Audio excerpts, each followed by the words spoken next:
Jadhav demand చేశారు. ఈ మేరకు బషీర్బాగ్ ప్రెస్ క్లబ్లో పార్టీ హైదరాబాద్ జిల్లా మైనార్టీ విభాగం అధ్యక్షుడిగా ఎజాజ్ బాయ్ని, మహిళా విభాగం అధ్యక్షురాలిగా అంజుమ్ బేగంను నియమించి నియామక పత్రాలను అందించారు.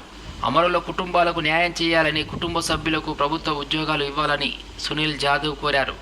అమరుల కుటుంబాలకు న్యాయం చేయకుండా ప్రభుత్వం కాలయాపన చేస్తే సహించేది లేదన్నారు. పెద్ద ఎత్తున ఉద్యమం చేపడతామని హెచ్చరించారు.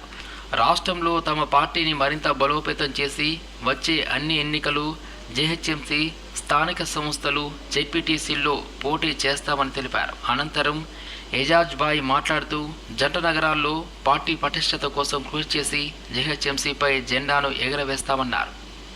గతంలో ఇచ్చినటువంటి హామీని మర్చిపోయి ఉన్న పని చేయలేనాయన అని రాజ్య అధికారం ఇస్తే ఇక్కడ ప్రజలని అయోమయం చేసుకుంటూ సమయము కాలయాపన చేసుకుంటూ రేవంత్ రెడ్డి గారు మరి ప్రజాపాలనలో చెప్పినట్టు మాటలు 6 గ్యారెంటీలు మర్చిపోయి లోగోలు మారుస్తూ అంటారు.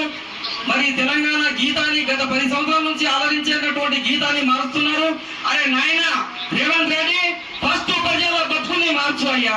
మీకు నేషనలిస్ట్ కాంగ్రెస్ పార్టీ ఎన్డీఏ కూటమి తరపు నేను ఒకటే సవాల్ ఇస్తుతా ఉన్నా. రేవంత్ రెడ్డి, ఈ రోజు తెలంగాణ అభివృద్ధి దినోత్సవం నాడు ఎన్నో మంది నా ఒక తెలంగాణ ఉద్యమకారుల అమరులు అయినారు. వాళ్ళ ఒక కుటుంబాన్ని ఇప్పటికీ కూడా వాళ్ళకు సరైన న్యాయం జరగలేదు. ఎన్ని ఆటపాటలతో, ఎన్ని న్యాయ పోరాటాలతో, ఎన్ని కష్టాలతో ఏర్పడినటువంటి తెలంగాణలో మీకు వాళ్ళకు చేస్తున్నట్టు ఏమి అవి మార్చు.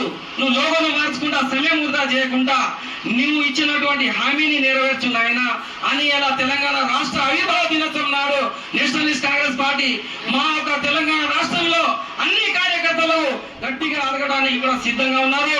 నాయన రేవంత్ రెడ్డి, ఇచ్చిన హామీని నెరవేర్చు. మరియు తెలంగాణ అమరవీరులు అయినటువంటి వాళ్ళ కుటుంబాన్ని నువ్వు ఆదుకో.